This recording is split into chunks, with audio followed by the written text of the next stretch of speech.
What's up, everyone? And welcome to the most positive pop culture podcast in the multiverse of Metalcore Nerds. Podcast that features members of your favorite bands as we explore their love of pop culture. I'm your host, Sean Mott, and this week I'm joined by Raff and JP of Cold Steel.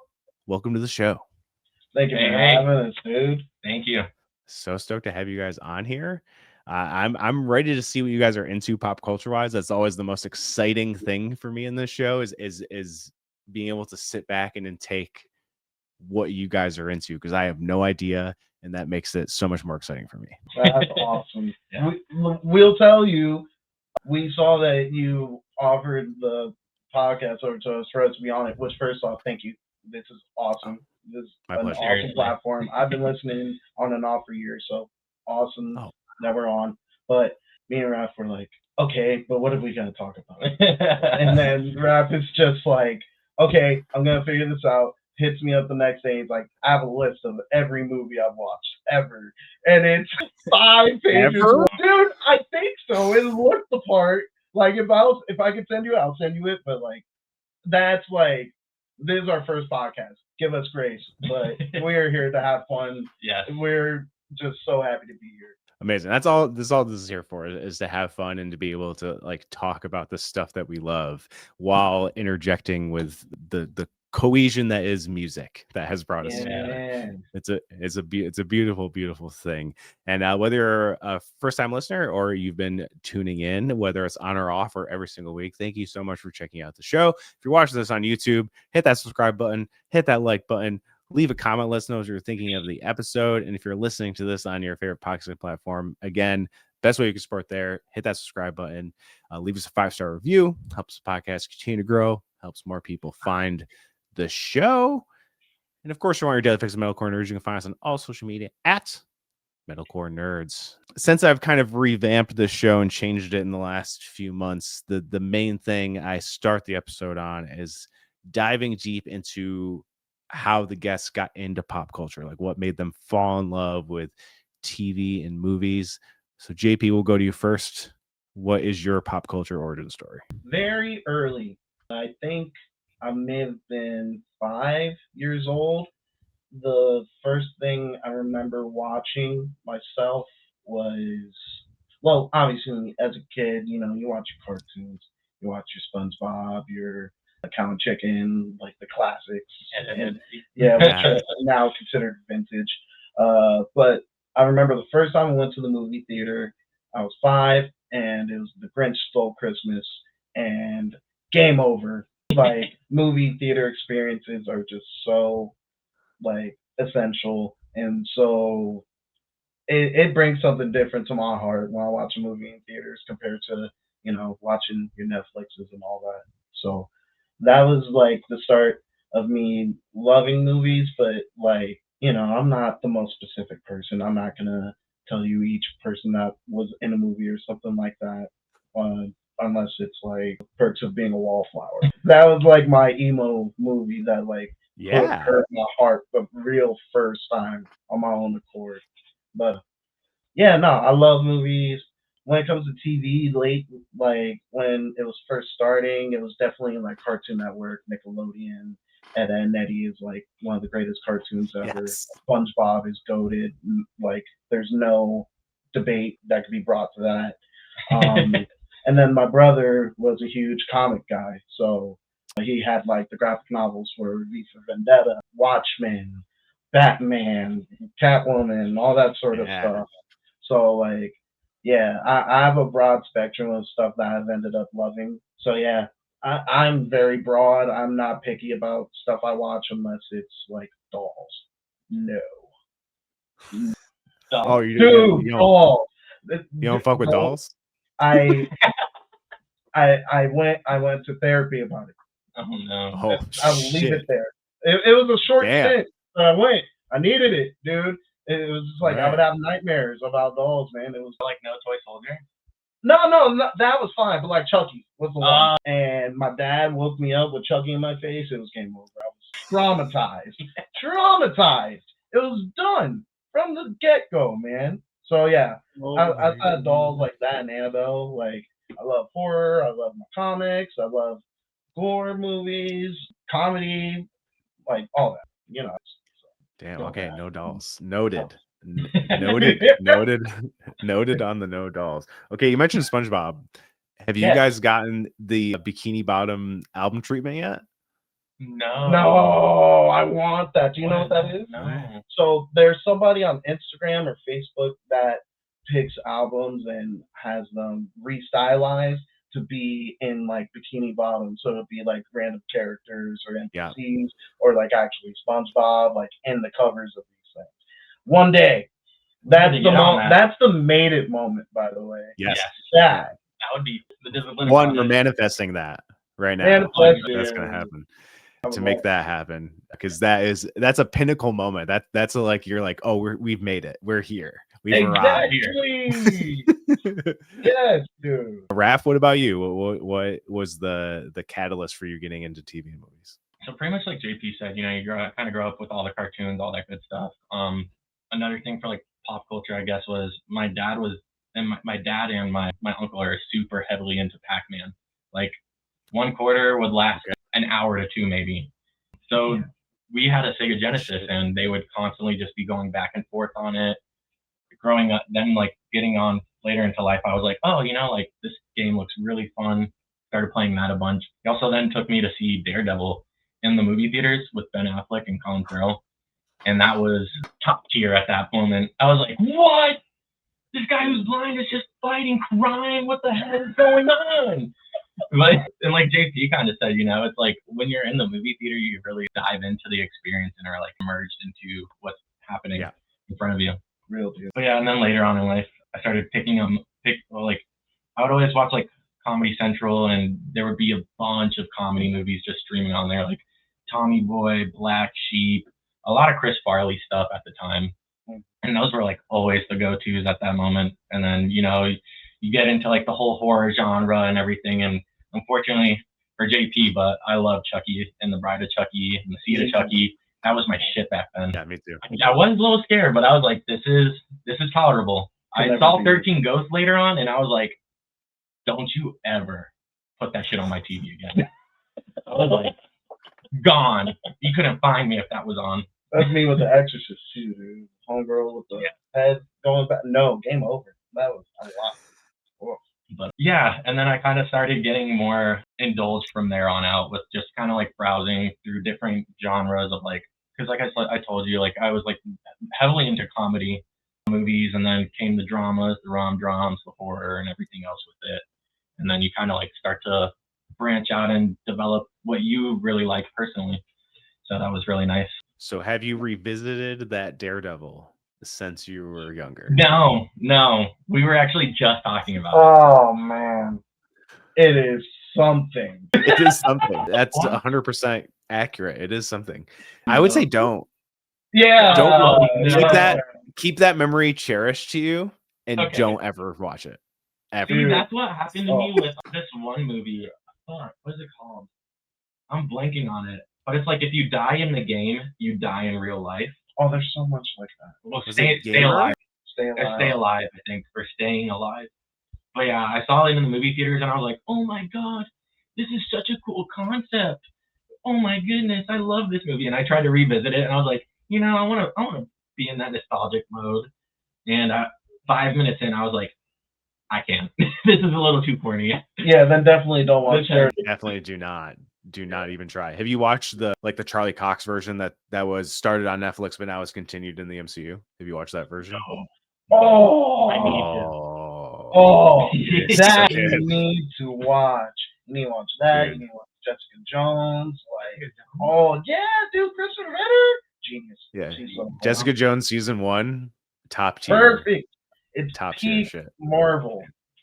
Yeah, that's good stuff. It's so exciting that because that all existed, it happened, it was great when it was on Netflix, but then when it got canceled and then Disney bought all that stuff, the fact that now it's just continuing on like a decade later is the coolest thing. Now Kristen Ritter's back. It's so rad. I'm so stoked. I will bet money that both Finn Jones and Mike Coulter are also in season 2. And I just think they're kind of holding back. The Kristen Ritter was probably an announcement to be like, yeah, don't worry. Like, we'll give you a little taste. Real deal. Like, give you a little taste. Yeah. But it's so cool. And John Bernthal's Punisher, which he has introduced in Daredevil season 2, is so insanely incredible. It's just like, it's grounded, it's dark, it is so good. Definitely watch those. Dude, There's amazing. Trust me, that is worth the subscription of Disney Plus alone. Yeah. You're gonna watch Punisher and be like, I want Cold Steel to be the soundtrack for that. Dude, more Man's so, Station, please. That first Punisher, that was the movie, was super. Oh sick. yeah, and that was in Tampa, by the way. That was Ebor. Yeah, man. So I can only imagine how the show is, because they developed it so many years later. That may be another Daredevil moment, by the way. Like the movie with Thomas Jane, right? Yeah, probably. You think so? The boiling water scene definitely holds up. Past that, man. But there's a whole scene where he goes onto I think the pier, and he's getting shot at, and his car's all cool. That shit's sick, dude. Kind of cool. His car's all decked out in armor and everything, and he's like, yeah, watch the show. Watch the show. I promise you'll get it. You'll get it. Especially since he said they combined, or he was introduced in the narrative. Dude, they're all in two birds, one stone. Yeah, it's good stuff. It's very, very good stuff. The MCU made a really smart decision with not recasting them all and just continuing it on in a way that feels fresh, but there's still all that storied past and everything too. Like the new version, you could honestly jump right in and they kind of lay out everything for you.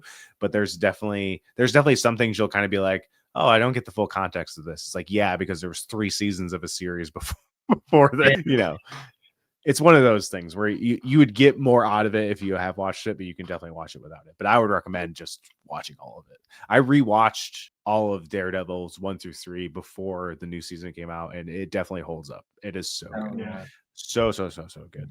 It's funny because I did the same thing because obviously I grew up when Tobey Maguire's Spider-Man was coming out, the X-Men were coming out, and revisiting Spider-Man 1, I don't think it's a very fine movie, especially in the eyes of knowing what superhero movies are now.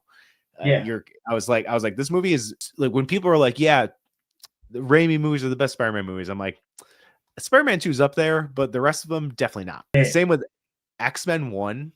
I was like, this movie is not good. This movie is not. X2 still pretty solid. Yeah.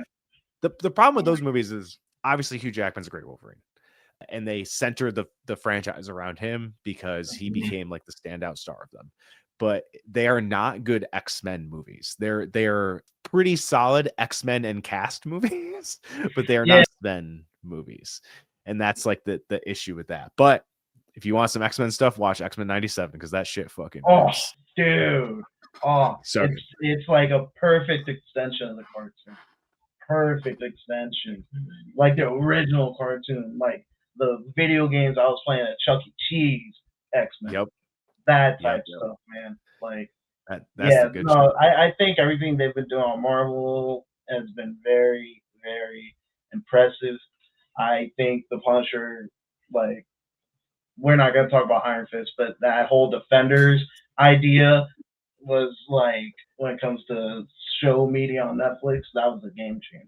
Yeah, it's a game changer. But now, obviously, totally different. Punisher has a big year next year. Daredevil Born Again season 2.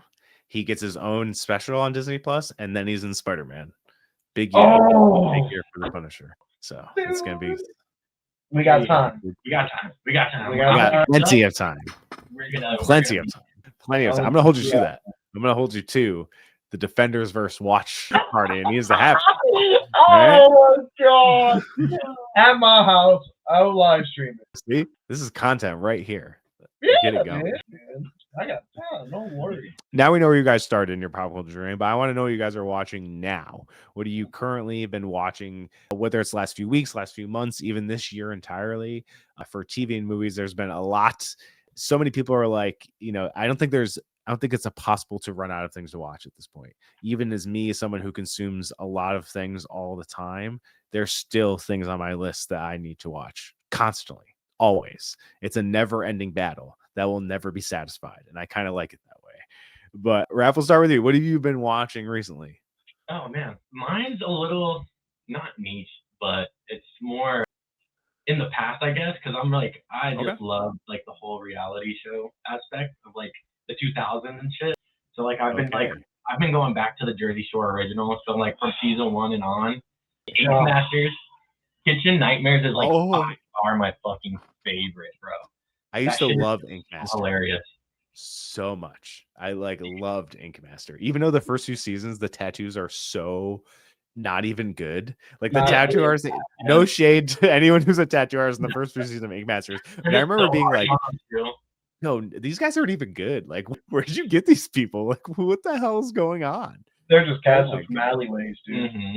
Oh, I just finished up the studio. That was amazing. Let's go. Severance, as you already know, is phenomenal. The Where that best. can go in. Yeah. They do so much with what they have. Severance is peak TV. Literally. I've never seen anything like that in my life. I didn't expect it to come from Ben Stiller. Not in that capacity. Yes. Like genius writing. Well, he only directs it. He doesn't write it. I know. Oh, I he think doesn't he's write? Yeah, he just directs. Okay. I think he's a producer as well, so I think he is creatively involved.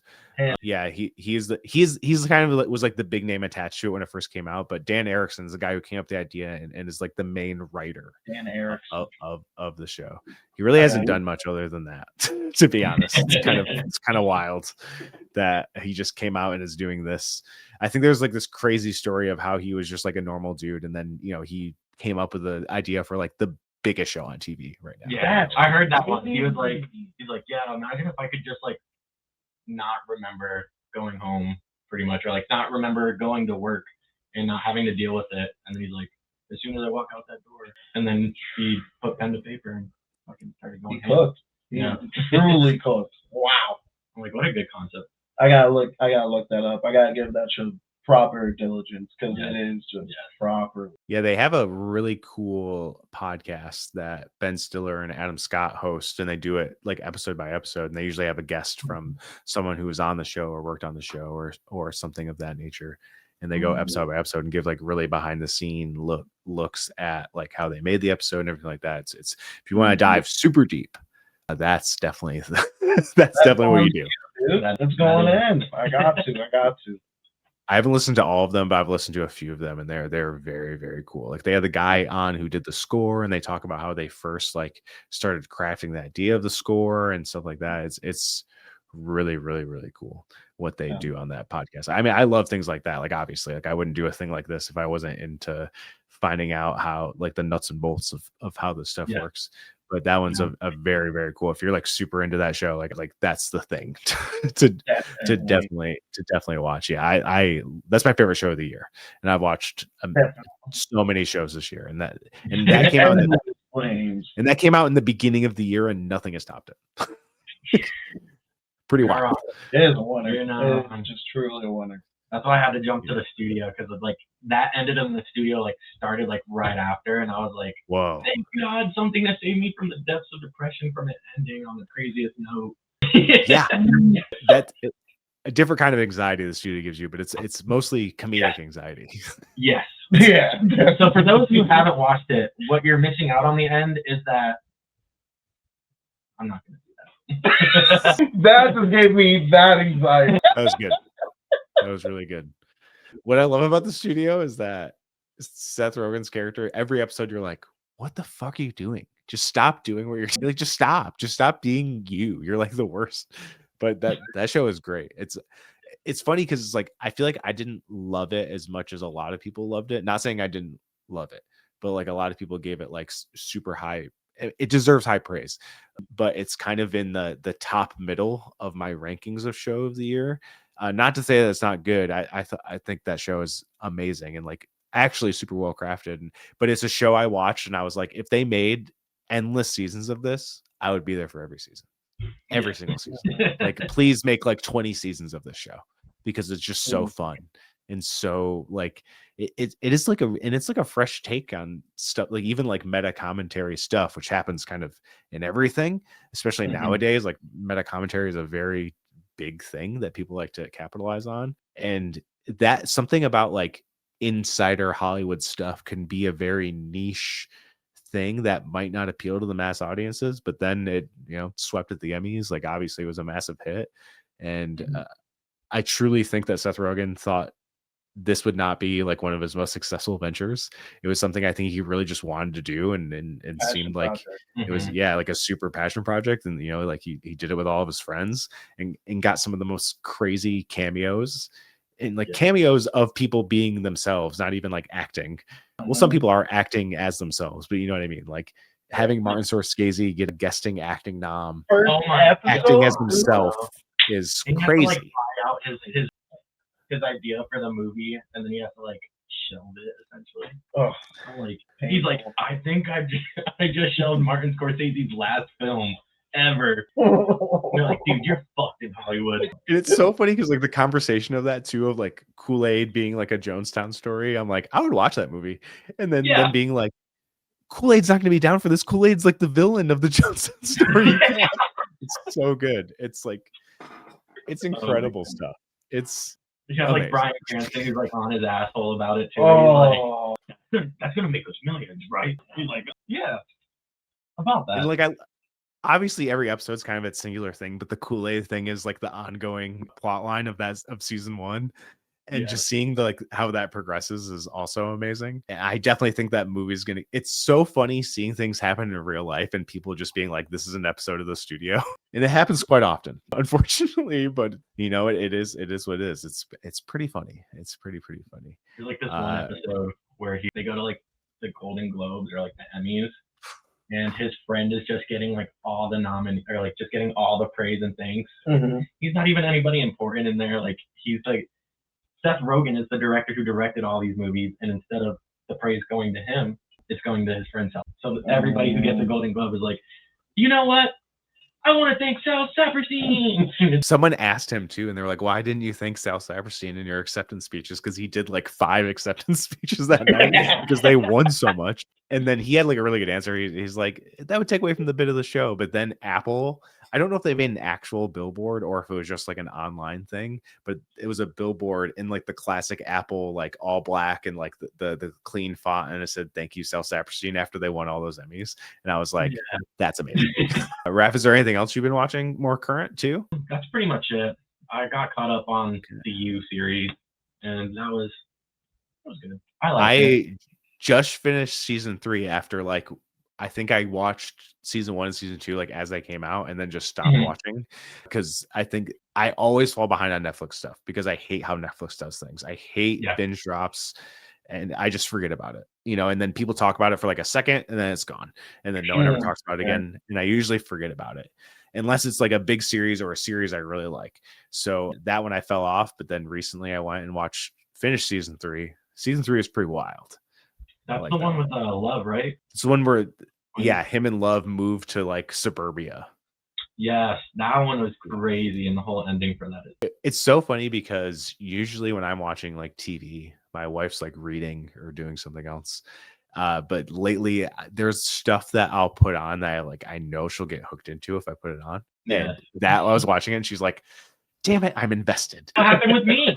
My roommate at the time was binge watching it on the couch, and I was like coming back and forth in the living room and outside and everything.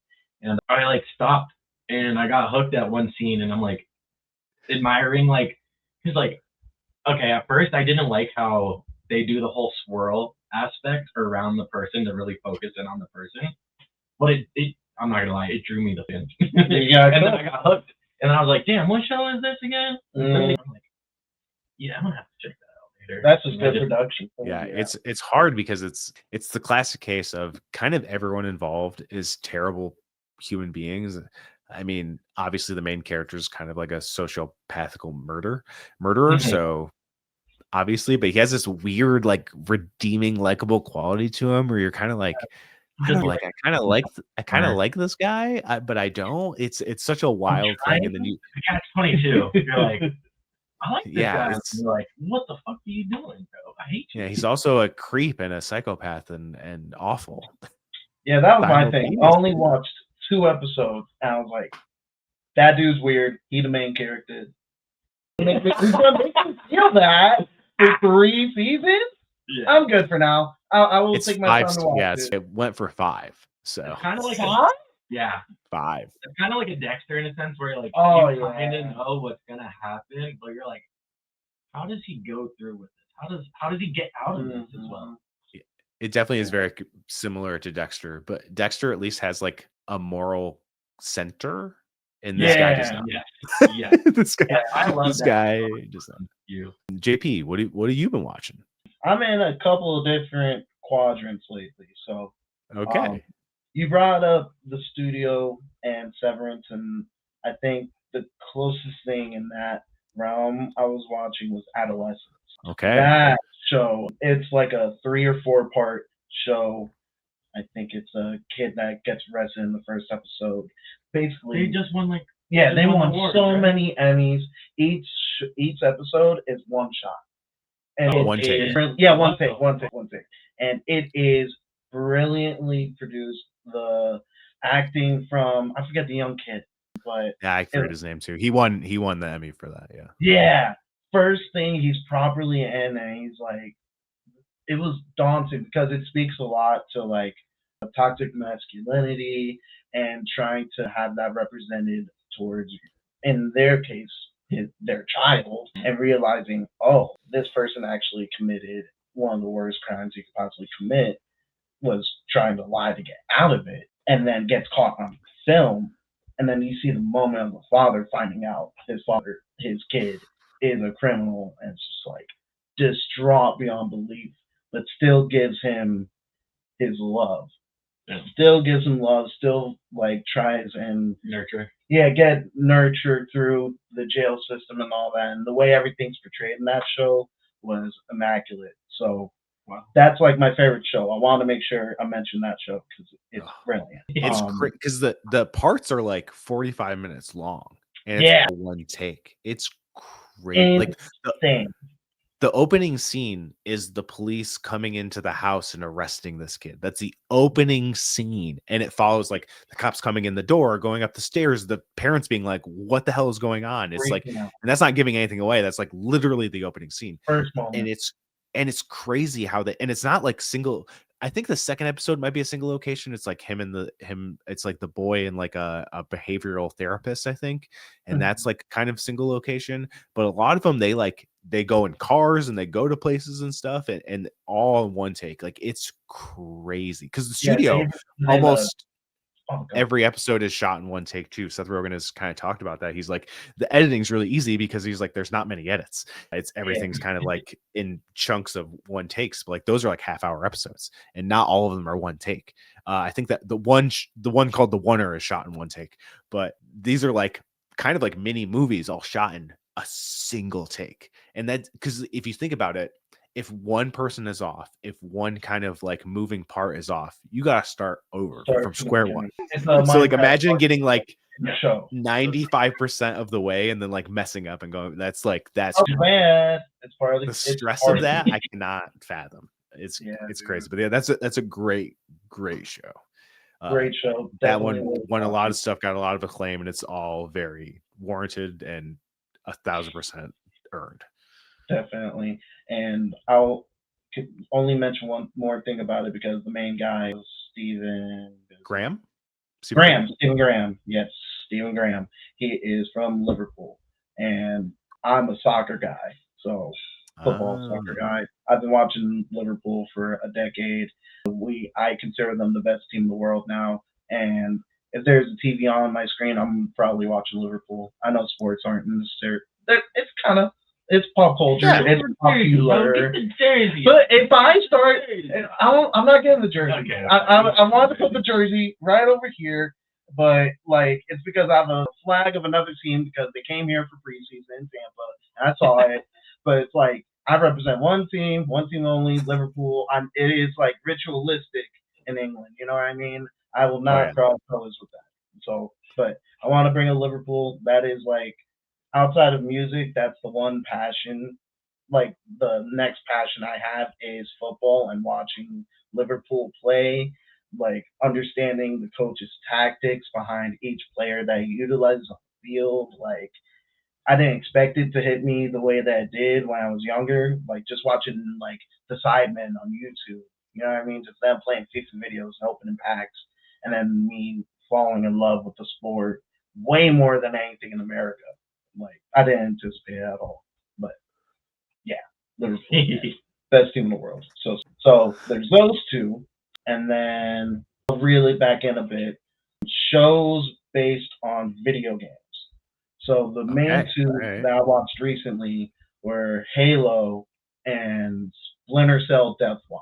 So Halo, I tried watching it when it first came out on Paramount, but then the first episode you see Master Chief's face. I remember people being very upset about that. Canceled the subscription. Like, I couldn't. That's sacrilege. I grew up playing Halo. Like, I almost failed out of high school for playing Halo in my computer class. Straight up. I had to do night school. I had to do 5 different classes on top of my regular classes because I loved Halo too. That is like video game. Halo, JP. Yeah. And you can't start a show of Halo and show Master Chief's face. It is sacrilege. That's why I've done like the Mandalorian. Don't get me started, but that's the way you should have done it. That's really. That's what I'm saying is like, I can get being like scared or something, but the Mandalorian literally had Pedro.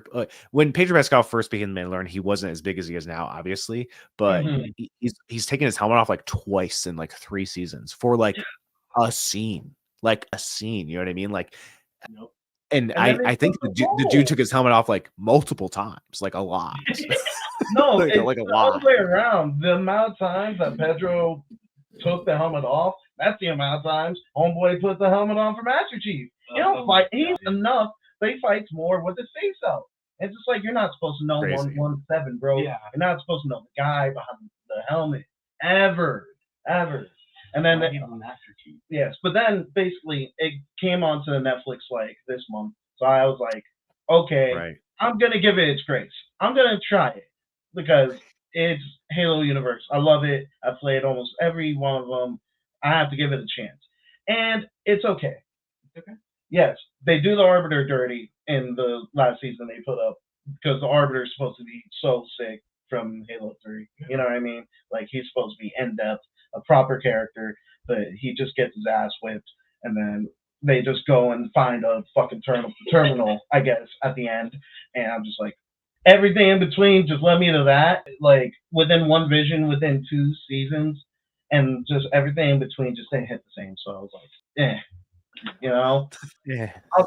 On the other hand, Splinter Cell Deathwatch is really good. It's an animated, right? Yeah. Yes, and it's super good. It's like 20, 30-minute episodes. You watch it quick, like a day to watch the season. They just announced the second one. But yeah, I used to play like Splinter Cell back in the day with my family, and I remember like just before freshman year, we went up to New York to visit the Dominican side of my family. Like my boys Ralphie and Elijah and all that. I just went on a tangent. Anyway, yeah, that's all we did. We would play Splinter Cell the whole time, and I just remember like you would see the lighting system in those games and just be blown away back in the day. Like in 2008, they're doing visuals for video games that would come out today and would have hit just the same. Yeah. Perfect video game visuals for stealth combat. And the show, the action in it, and the way they portray the actual Splinter Cell process, so simple, so good. Loved it. They put in a simple story, which isn't perfect in my eyes, but I thought it was very much worth watching and very entertaining. So, yeah, I wanted to bring that up. The trailer for that one looked really cool. I've never played Splinter Cell at all, but I was like, oh, that's a cool trailer. It's hard because it's like video game adaptations have come such a long way, even in the last like few years. You know, even with live action ones like with like Fallout or The Last of Us, The Last of Us, you know. So it's cool to see that kind of keeping like that wave to keep moving in a positive momentum, because there's definitely some that are not good, even still coming out. So it's cool to see some, because like a lot of Netflix anime stuff, I feel like it's hard to say underrated, because some like a lot of their original anime and stuff are massive. Yeah, but like I remember like it was like Terminator 0 came out last year or the year before. Yes, and that was so sick. We watched that at the Airbnb while we were recording the full-length record. Literally, me and Jose were watching that shit, and whoa, it's immaculate. Oh my god. So good. I was so shocked. I was like, this will be cool, right? I was like, this will be cool. And I watched it. And I was like, whoa, this is Yeah. so sick. So much further than my expectations had for it too, dude. Like I think they did what that franchise has been trying to do, I think, for far too long, and they finally did it in a way that. And the guy who wrote that is the guy who co-wrote the Batman Part 2, which I'm like, let's go. I hope, dude. Oh, because that first Batman was a header. Robert Pattinson's Batman is a great choice. Good shit. So yeah, very, very good shit. There's a show I need to talk about. So I got to see the first 5 episodes of it. Welcome to Derry early. Oh, that's sick! And yo, don't yelling the pod. That's saw like the first advertisement from it. Yeah, I think like the first actual trailer just came out, and this series rules. In the kind of I don't think there's no like stuff it's being adapted from. It's like a new story or adding more to the story. I guess is way more to put it. It takes place mostly in 1962, but there is some points that take place in 1908, and there's some references to some stuff that happened in 1935, which obviously is that 27-year gap when Pennywise comes and like unleashes hell on this poor little New England town. I will say the pilot of this series is one of the most impressive pilots I've seen all year. It just like it, and the thing about it is nothing. The opening scene is wild, but after that, it kind of takes its time to kind of like flesh out this new cast of characters, where they are in the time and place of Derry. But within that like kind of slow burn it has in each episode, it has like pure nightmare fuel of Pennywise taking over these characters, and the creativity of how they've done it with this series compared to like the movies, which I think those chapter 1 and chapter 2 are awesome, but what they bring in this series is so wild and gross and awesome. And I'm really stoked to see how it ends, because I think it's really great. It adds so much lore to why Pennywise is Pennywise. And there's like this subplot with the military that I did not think would work, but as it goes along, it really ties in together really nice. And just the lore of how this all came about is so sick. And I was really impressed with the world building it does and the storytelling it does. And like, obviously it's like, and it starts off kind of like the movie. A kid goes missing. A group of kids get together and try to figure out why this kid went missing. And they all start having these visions. But it still feels new and fresh, and like they're adding a different spin to it and a different flair to it. And it definitely tackles like race, like obviously in the time, the 1960s, and they tackle that pretty head on, which I think is important. And there's definitely, because the whole thing with Stephen King books is they all exist in the same universe.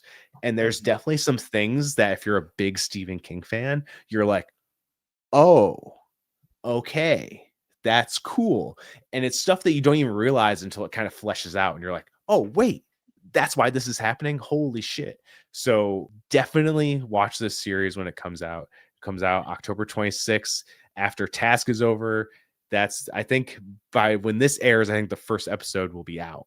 So definitely check out it. Welcome to Derry. If you're an It fan, if you're a horror fan. And a good thing about this too is even if you haven't watched the movies, you can go in and watch this and be able to enjoy everything that goes along, and then even watch the movies after. Or if you have watched the movies, there's a lot of stuff that's going to be definitely familiar to you that you're like, oh, that's how that connects. Cool. So prequel things can be very hit or miss, and a lot of them can feel pointless or not needed. But this one is definitely doing the work to make it feel like it was a story that should be told rather than just like a thing to be made.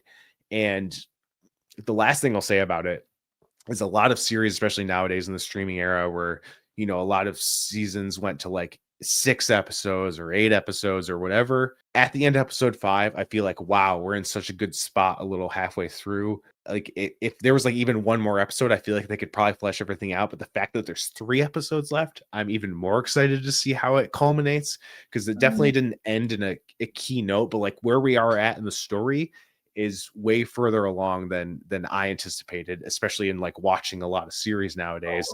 It feels like a really fleshed out story that was broken up into key moments. So big kudos to the team behind it. Welcome to Derry. It's really, really dope, and I highly recommend it when it comes out. Yeah, it sounds Yeah, good. thanks. Especially with like how you were saying That's the character development and the storytelling behind it was kind of like a slow burn to really build up those people in the moments and a combination of things that happened to them to get to that point. So it's really nice that, like you said, it is like I can appreciate the slow burns because you do need those like character developments and like understanding of who the character is, where they came from, their background, etc. So to like hear that part too, where it's like, oh yeah, we're so much more further ahead than I thought we would be at just episode 5 is so sick to hear. Yeah, and they don't overuse Pennywise at all. And the big thing about Pennywise is he's like an alien creature that landed on Earth and feeds on fear, and he's a shape-shifting alien. That's like his whole thing. And I know in the books he like shapeshifts into like a lot of famous like monster creatures like Dracula and Frankenstein, stuff like that. Obviously they can't do that because of rights. They could do versions of it probably, but this show does definitely lean into like using different forms to scare the person in particular. Like I said, there's a few things like I'm waiting to get tied up, but like there's a lot of time to tie those up, which is really, really cool. Very, very cool series. On the other side, though, I watched this movie on Apple TV Plus called All of You. And I remember the trailer coming out and me being really stoked because Brett Goldstein is one of the stars of the movie. And then as it comes up, I saw that he co-wrote it, which if you don't know Brett Goldstein, he is Roy Kent in Ted Lasso. He was also a writer on Ted Lasso, and he was a writer on Shrinking, and he also is a character in Shrinking as well. But he's like a very good comedic and dramatic writer and a great actor. And Imogen Poots is also in this movie. Yeah, she's been in like That Awkward Movie, which is kind of like, it's wild because that movie has to be like 10-15 years old, which is crazy. But like Miles Teller and Michael B. Jordan are in that before they were like super big. That's also a great movie. It's a great movie. If you haven't watched That Awkward Moment, definitely watch That Awkward Moment. But and the premise of it is that there's this new technology that will help you find your soulmate. So like a lot of people in the world are doing this to find their soulmate. They get together, whatever. And it opens with Brett Goldstein's character taking Imogen Poots, they're best friends, and he pays for her to get this thing. And you can tell that there's kind of like that, it's like that classic best friend story, but you know, like they're in love with each other, but she gets a soulmate that's someone else. She marries that soulmate. And the interesting plot device it does is it keeps jumping forward in time. So you kind of have to like catch up to where they are in their lives. And eventually, obviously, they get together, but the circumstances of how they get together, Imogen Poots' character in the movie, I absolutely hate. I think she is an awful human being, and that's what ruined the entire movie for me. Because I was like, this doesn't work because she sucks. She's Yeah, that's what makes it so good. Last of Us 2. You're like, what? Just like that. What? But with The Last of Us 2, there's a relatability to you understand certain things. Yeah, This does not have have Ellie as a dichotomy for that. You don't have that in that, I guess. Damn. No, so it was a big bummer because I'm like a massive Brett Goldstein fan, and me seeing in the opening credits, like, oh, he co-wrote it. I was like, let's go. This movie's gonna destroy me. And then it ended, and I'm like, cool. No, It was such a bummer. It was probably, I've watched around 50 movies from this year. It was one of the most disappointing movies I watched all year, which is crazy because Apple TV shows are almost like 9 times out of 10 killer. The movies, though, mostly bad. Coda was great. F1 that came out this year, which was also a Warner Brothers movie, was incredible. They have some winners in there for sure, but a lot of them are pretty bad. Yeah. Which I think that's well, F1 is different because that was theatrical release too, but a lot of streaming movies have a negative connotation, and that's for a reason because most of them are pretty bad. And this movie fits in that. This movie could have easily been on Netflix and like one of the most like, just forgettable Netflix movies, which are most of them. And this could have fit in there. And I was like, oh, so yes. That's and it's crazy because that same plot device it was a book that was made into a Netflix series called One Day, and each episode is a day in a year in the lives of two characters. And I love that story device. I love when something thrusts you into a story and you kind of need to put the pieces together as things go along. Like I love that. It's very engaging and I find it so interesting. And a lot of TV shows do that anyway. Like if you think of Breaking Bad, you think of The Sopranos, they just throw you into this world and then everything fills in around it as things go. I love it. I love it so much. Too many people complain about that nowadays, and I'm like, that's good TV. Shut up. Yeah, world like, building, you man. engage, like you're saying, like I don't want to be spoon fed the shit. Like bingo, 100%. And that show did it so much better because it's very similar thing. It doesn't have the same premise, but it's very much like the friends into lovers trope. But the way they do it in that series is beautifully. And each episode, you kind of like have to catch up where they are in their lives, and that's like super exciting, and it sucks you in such a dope way. And as that was happening in the movie, I'm like, oh, this is like One Day. This is gonna be awesome. Let's go. And then as things go along, I'm like, nope, you guys suck. Stop. Just thanks. And it's Brett Goldstein's character. Like, I feel bad for him, but I'm also like, you're perpetuating this terrible shit at the same time. And it's like, you just keep falling for it. And then when he finally stands up for himself, I'm like, cool. Years later, dog. Yeah, you're a couple episodes too late type deal. Yeah. So I'm not going to recommend that one for people. Let's say save your time.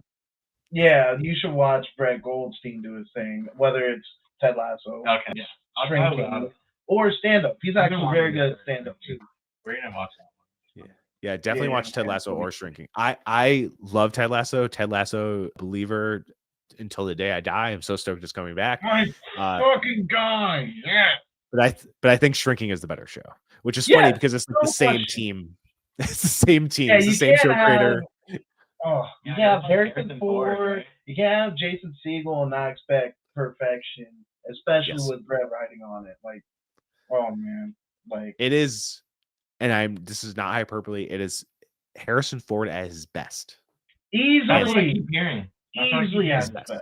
It's all of them. I told that to a friend, and he laughed at me. He was like, "Oh, it's Han Solo at his best." And then months later, he texted me, and he's like, "You were right."